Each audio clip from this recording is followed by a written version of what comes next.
Avant d'incarner les rêves scintillants de Downtown, Petula Clark a d'abord appris à chanter pour faire taire le bruit des bombes. Loin des projecteurs et des tapis rouges, son destin s'est noué dans les sous-sols tremblants de Londres, là où l'enfance cède trop vite la place à la nécessité de rassurer, de réconforter. Née le 15 novembre 1932 à Epsom, dans le Surrey, à quelques kilomètres de la capitale anglaise, Petula grandit dans un monde en feu. Quand la guerre éclate en 1939, elle n'a que 7 ans. Tandis que la Grande-Bretagne entre en conflit avec l'Allemagne nazie, des millions d'enfants découvrent la peur. Elle découvre sa voix. Son père, Leslie Clark, infirmier de métier et homme à l'instinct artistique affûté, perçoit très tôt en sa fille une lumière singulière. Ce n'est pas la gloire qu'il vise en l'encourageant à chanter, mais un geste d'utilité morale. Dans une nation meurtrie, la musique devient un refuge, un médicament invisible. Leslie pousse donc sa fille à monter sur scène, à partager ce don rare qu'elle possède sans le savoir. Il l'inscrit à des auditions, la présente à la BBC, l'emmène dans des studios où elle se distingue immédiatement par sa justesse, sa sensibilité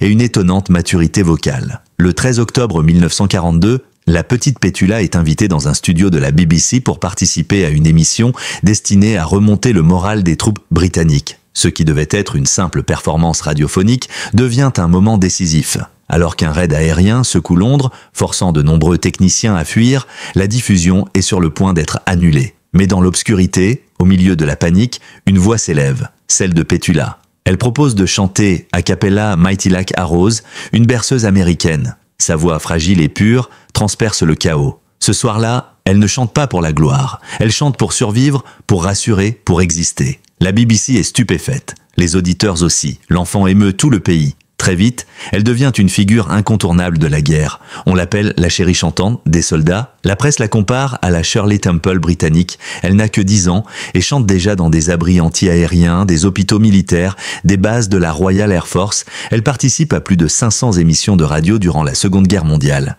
À chaque apparition, elle devient un symbole de résilience, un petit miracle qui rappelle que même sous les bombes, la beauté peut subsister.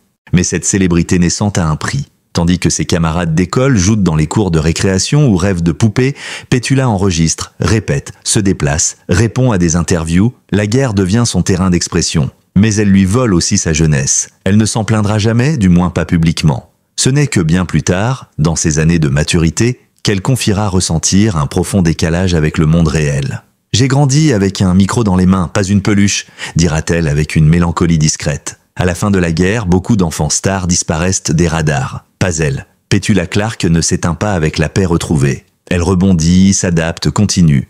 Dès 1945, elle fait ses débuts au cinéma britannique. Dans Medal for the General, elle incarne une écolière qui aide un vieux militaire à retrouver confiance en lui. Le rôle semble fait pour elle. À l'écran, comme dans la vie, elle incarne la jeunesse qui donne espoir à une nation vieillissante et meurtrie. Le film est un succès, d'autres suivront. The Huggett Family, London Town, Here Come the Huggetts. Elle tourne avec les grands noms de l'époque, David Niven, Trevor Howard, et devient une actrice familière pour des millions de Britanniques. Mais c'est toujours la musique qui la guide. En 1949, elle enregistre Put Your Shoes On, Lucy, son premier véritable single commercial. Cette même année, avec l'aide de son père et de l'homme d'affaires Alan Freeman, elle cofonde le label Polygon Records. Un geste audacieux pour une femme encore adolescente, dans une industrie dominée par les hommes. Elle devient à la fois artiste et entrepreneur. Polygon est fondé pour elle, autour d'elle, par elle. L'aventure durera jusqu'en 1955, date à laquelle le label est absorbé par Pye Records. Là encore, Petula continue à évoluer avec son temps. Ce que l'on sait moins, c'est que cette décennie d'après-guerre est aussi pour elle celle de l'apprentissage du sacrifice invisible. Si elle ne manque jamais une répétition, elle passe à côté de moments essentiels. L'amitié, les fêtes adolescentes, la liberté de grandir sans obligation. Elle commence déjà à comprendre que chaque chanson offerte au public est un fragment de son enfance qu'elle ne récupérera jamais. Mais une certitude demeure. La petite fille née sous les bombes est devenue une étoile sans jamais trahir sa lumière. Ce qu'elle a perdu en insouciance, elle l'a gagné en profondeur. Et ce don qu'elle croyait offrir aux autres allait bientôt la conduire au sommet du monde musical. Alors que les années 1950 touchent à leur milieu, Petula Clark n'est plus une promesse de la scène britannique.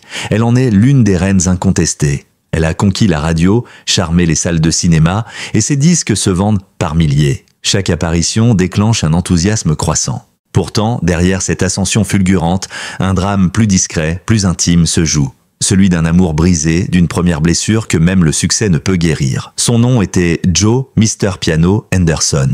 Pianiste talentueux, arrangeur de renom, personnalité douce et élégante, il croise la route de Petula lors d'enregistrements pour la BBC. Très vite, leur complicité artistique se transforme en lien personnel fort. Ensemble, ils animent l'émission Pet and Mr. Piano, véritable rendez-vous radiophonique adoré des Britanniques. Leur alchimie était naturelle, fluide, faite de rires, de regards complices et de non-dits évocateurs. Le public, tout comme les tabloïds, n'a pas besoin d'explications. L'amour est palpable, discret mais évident. À une époque où les stars gardaient leur vie privée dans l'ombre, leur relation suscite pourtant des murmures. Fiançailles? Mariage en vue? Certains l'affirment. Et de fait, Joe et Petula partagent nous plus que des notes. Ils passent des heures ensemble, en studio comme en dehors, parlent musique, projets, avenir. Pour Petula, c'est un ancrage, une respiration dans un monde qui l'avale tout entière. Joe est là, constant, rassurant, amoureux, mais leur idylle se heurte à une réalité cruelle. La trajectoire fulgurante de Petula éclipse peu à peu celle de Joe. Elle chante désormais en plusieurs langues, enregistre à Paris, Berlin, Rome. Ses tournées se multiplient, les contrats internationaux affluent. Elle devient plus qu'une star anglaise. Elle est en train de devenir une star mondiale. Joe, lui, reste à quai. « Je ne voulais pas être connu comme Monsieur Petula Clark », dira-t-il plus tard. Derrière cette phrase se cache une douleur profonde, celle d'un homme talentueux, mais submergé par l'ombre croissante de la femme qu'il aime. La rupture se fait sans éclat. Pas de dispute, pas de scandale, seulement un lent éloignement, un effacement mutuel, douloureux mais inévitable. Pour Petula, c'est un choc. Joe n'était pas qu'un partenaire sentimental. Il était aussi un pilier créatif, une figure protectrice dans ses années de transition. Elle continue un temps à collaborer avec lui, mais le cœur n'y est plus, le lien est brisé. L'affection demeure, mais l'amour change de forme. En 1957, Joe Henderson publie une ballade poignante, « There's Nothing More to Say ». Une mélodie douce, mélancolique, qui semble être sa manière de dire adieu. Petula, fidèle à son élégance, inclut la chanson sur son propre album In Other Words. Un geste pudique, mais bouleversant. Un aveu muet que, malgré tout, elle ne l'a jamais oublié. C'est aussi en 1657 qu'un autre tournant s'amorce. Invitée à Paris pour participer à l'émission Musicorama, elle y rencontre un homme radicalement différent de Joe, Claude Wolff, responsable de promotion chez Vogue Records. Claude ne joue d'aucun instrument, ne chante pas, ne compose pas. Mais il écoute, il comprend, il n'a rien à prouver. Ce qu'il offre à Petula n'est pas de la musique, mais la paix, la stabilité, le silence nécessaire dans un monde trop bruyant. Leur relation se construit lentement, loin des projecteurs. Claude ne cherche pas à apparaître, il est là simplement, présent, fiable, calme. Pour Petula, cette discrétion est un trésor. En 1961, il se marie, elle s'installe avec lui à Genève, en Suisse, à 1000 lieues de l'agitation de Londres et des plateaux télé. Ensemble, ils auront 3 enfants, Barbara, Catherine et Patrick. Mais si sa vie privée semble enfin trouver un équilibre, la musique ne la lâche pas. Elle ne prend pas de pause, elle ne ralentit pas. Tandis que d'autres chanteuses se retirent pour élever leurs enfants, Petula entame ce qui sera son âge d'or musical. En 1964, une chanson change tout, Downtown. Composée par Tony Hatch, la chanson catapulte Petula Clark au sommet des classements américains. Numéro 1 aux États-Unis. Un exploit pour une artiste britannique, femme, mère de famille. À 32 ans, elle devient une icône mondiale de la pop. Mais ce succès planétaire s'accompagne d'un tiraillement intérieur. Être mère et star à cette époque, c'était presque contradictoire, dira-t-elle plus tard.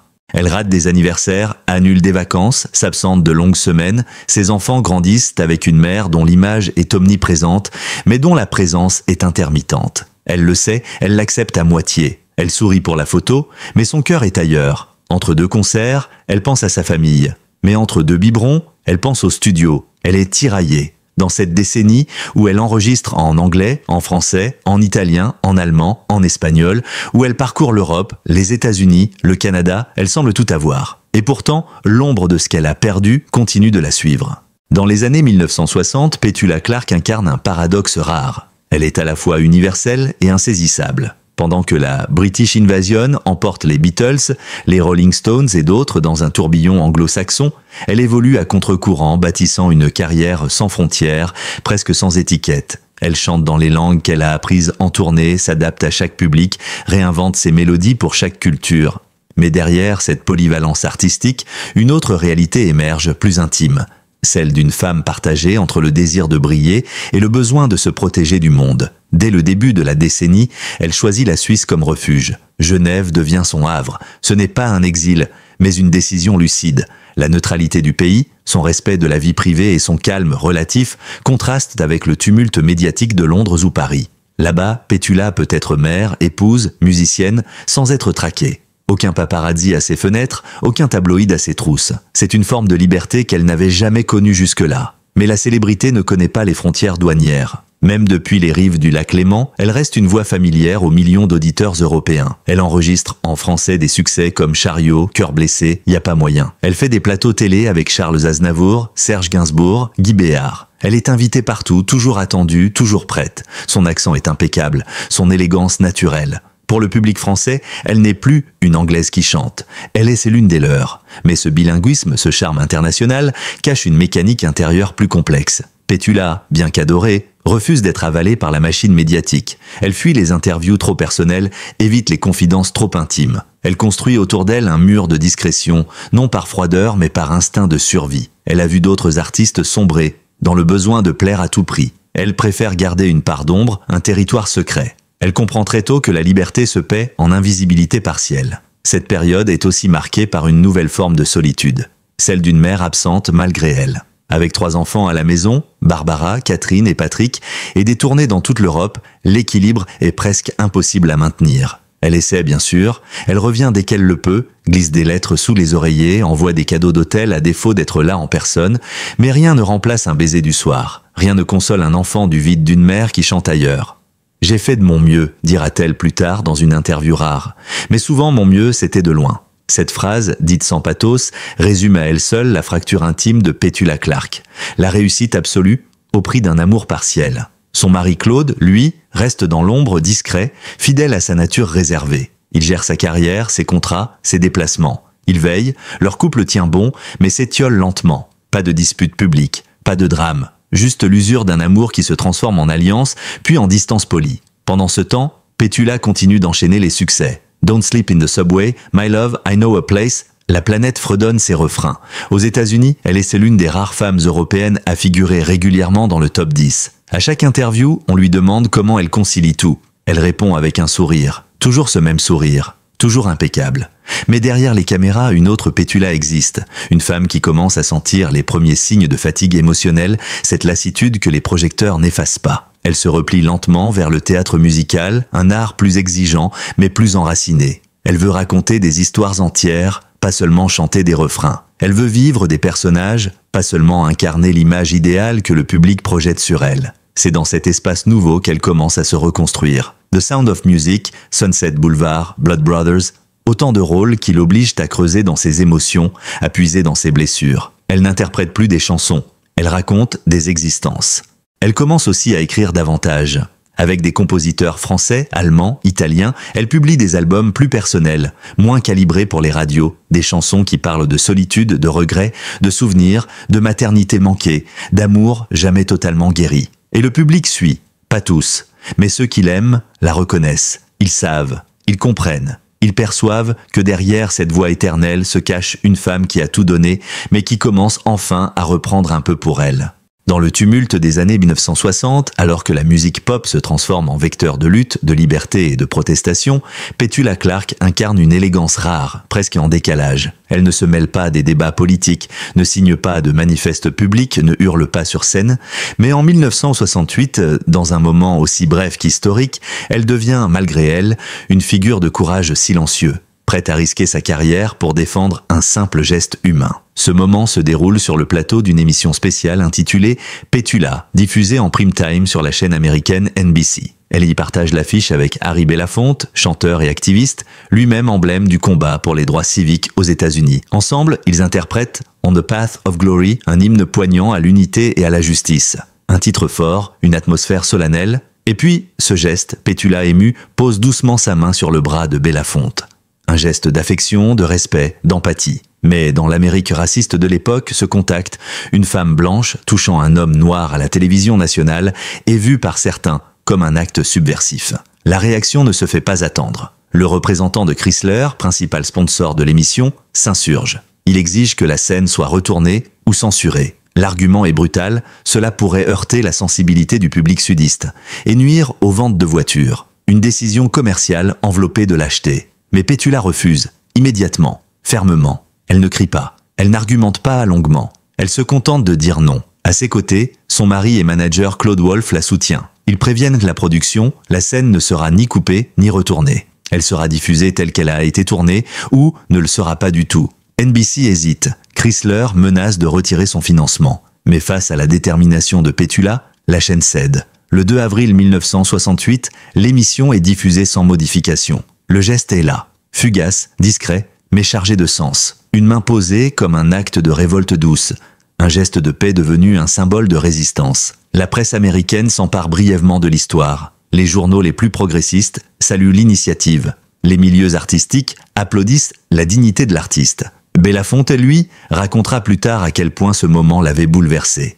C'était la première fois qu'une star blanche osait aller jusqu'au bout, sans calcul, sans détour. Mais l'industrie, elle, ne pardonne pas toujours les actes de courage. Dans les mois qui suivent, Petula Clark est subtilement mise à l'écart des émissions les plus populaires aux États-Unis. Les invitations se raréfient, les contrats deviennent plus flous. On ne parle pas de boycott officiel. C'est pire, un effacement silencieux. Pour Petula, le choc est rude. Elle, qui croyait au pouvoir unificateur de la musique, découvre que même une chanson peut diviser, que même un geste d'empathie peut être perçu comme une provocation. Elle choisit pourtant de ne pas médiatiser l'affaire. Pas de grandes déclarations, pas de tournée de justification. Elle laisse parler la musique, mais en coulisses, quelque chose a changé. Elle devient plus prudente, plus réservée, plus consciente de la fragilité de sa place dans une industrie où les femmes, surtout les femmes indépendantes, n'ont droit à aucun faux pas. Elle refuse désormais certains rôles au cinéma, décline des propositions de talk-show américains. Elle se replie davantage sur l'Europe où sa popularité ne faiblit pas. Elle s'investit pleinement dans le théâtre musical où elle retrouve un lien plus intime avec son public.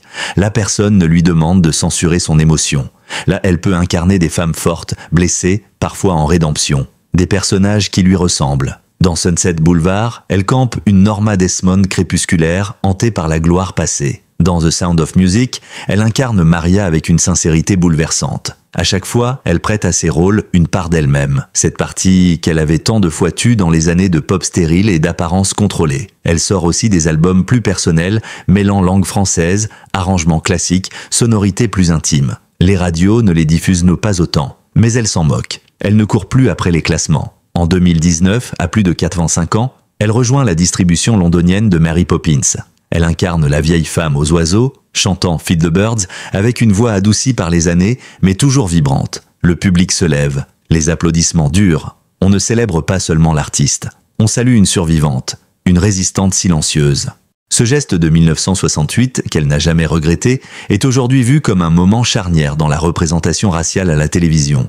Mais à l'époque, il aurait pu tout lui coûter. Et pourtant, elle l'a fait, par instinct, par conviction, par amour. Aujourd'hui, Petula Clark n'a plus rien à prouver. À 92 ans, celle que le monde surnommait autrefois la chérie chantante, ou encore la dame de Downtown, vit dans une discrétion assumée. Elle partage son temps entre un appartement modeste à Chelsea, à Londres, et sa maison en Suisse, à Genève, sur les rives calmes du lac Léman. Elle se déplace peu. Elle accorde rarement des interviews. Mais quand elle parle, chaque mot résonne avec le poids d'une vie entièrement donnée à l'art et à ses conséquences. Pendant des décennies, Petula a su maintenir une image irréprochable. Pas de scandale, pas de provocation, pas de chute. Et pourtant, derrière cette maîtrise exemplaire de son image publique, se cache un monde intérieur traversé de doutes, de regrets, de douleurs qu'elle n'a osé évoquer qu'au soir de sa vie. Elle évoque aujourd'hui, avec une franchise teintée de pudeur, ce que la célébrité lui a coûté. Elle parle de ses enfants, Barbara, Catherine, Patrick, qu'elle s'aime profondément mais à qui elle a manqué trop souvent. Elle parle de ses anniversaires fêtés à distance, de ses spectacles scolaires manqués, de ses câlins remplacés par des lettres et des appels téléphoniques depuis des hôtels anonymes. « J'étais là sans lettres ?» confie-t-elle avec douceur. « Mon amour n'a jamais faibli, mais ma présence ?» Oui, son mariage avec Claude Wolff, le père de ses enfants et son manager durant de longues années, a lui aussi été marqué par les absences. Pas celles qui s'expriment dans les cris ou les ruptures, mais celles, plus sournoises, du temps qui use les sentiments. En 2013, dans une confidence sobre, Petula révèle qu'ils ne sont plus ensemble. Nous sommes restés liés, mais l'amour s'est éteint en silence. Claude s'éteindra discrètement en mars 2024, quelques mois avant que Petula ne célèbre son 92e anniversaire. Elle parle aussi de Joe Henderson, son premier amour, l'homme avec qui elle a vécu une complicité unique, musicale et sentimentale. Joe a toujours eu une place spéciale dans mon cœur, avoue-t-elle. Elle n'a jamais regretté leur rupture, mais reconnaît que ce fut la première cassure intime de sa vie d'adulte. Au fil des ans, Petula a aussi appris à regarder sa propre image avec du recul. Elle se souvient des tenues impeccables, des sourires de façade, des réponses toutes prêtes aux journalistes. Elle sait aujourd'hui que cette perfection était une armure, une manière de se protéger du monde. La musique m'a sauvée, dit-elle, mais elle m'a aussi tenu à distance de moi-même. Et pourtant, elle ne parle pas avec amertume. Son regard sur sa vie est empreint de lucidité et de gratitude. Elle reconnaît avoir eu une carrière exceptionnelle, des rencontres inoubliables, des salles combles, des fans fidèles. Elle parle de ses collaborations avec Aznavour, Gainsbourg, Tony Hatch, Harry Belafonte, des moments rares, puissants, mais qui l'ont parfois laissé vide une fois le rideau tombé. Aujourd'hui, elle écrit, pas pour publier, pour elle, des chansons, des poèmes, des souvenirs. Elle écoute la radio, suit l'actualité musicale, découvre de jeunes artistes, parfois avec tendresse, parfois avec distance. Elle écoute Billie Eilish, Adele, Stromae. Elle sourit. Il chante vrai. C'est tout ce qui compte. Elle n'a jamais officiellement annoncé sa retraite, parce qu'elle n'en a jamais vraiment pris. On ne quitte pas la musique. Elle vous accompagne. Parfois, elle vous précède, parfois, elle vous attend. Sa dernière apparition publique sur scène remonte à quelques années, lors d'une soirée hommage à Londres. Elle y a interprété « This is my song » avec une voix légèrement voilée, mais une émotion brute, à fleur de peau. Le public a pleuré. Elle aussi. Sa discographie reste immense. Plus de 1000 chansons enregistrées, dans une demi-douzaine de langues, sur une période couvrant 8 décennies. Un exploit, une trace indélébile. Mais ce n'est pas ce qu'elle met en avant. Ce dont elle est le plus fière, d'avoir été capable de dire non, de poser une main sur un bras et de ne pas la retirer. Ce geste, celui posé sur Harry Belafonte en 1968, est aujourd'hui étudié, analysé, applaudi. Mais à l'époque, il aurait pu la briser. Il ne l'a pas fait. Au contraire, il a révélé la force discrète d'une femme que l'on croyait fragile. Et quand on lui demande aujourd'hui comment elle aimerait être retenue, elle répond simplement comme quelqu'un qui n'a jamais cessé de chanter, même quand le silence faisait mal. Merci d'avoir pris le temps de découvrir la vie bouleversante de Petula Clark, entre lumière, musique et silence profond. Si vous avez été touché par son parcours, partagez en commentaire la chanson ou le souvenir qui vous a marqué. Abonnez-vous à notre chaîne et activez la cloche pour d'autres portraits sincères, loin des projecteurs mais proches du cœur. À très bientôt pour une nouvelle histoire.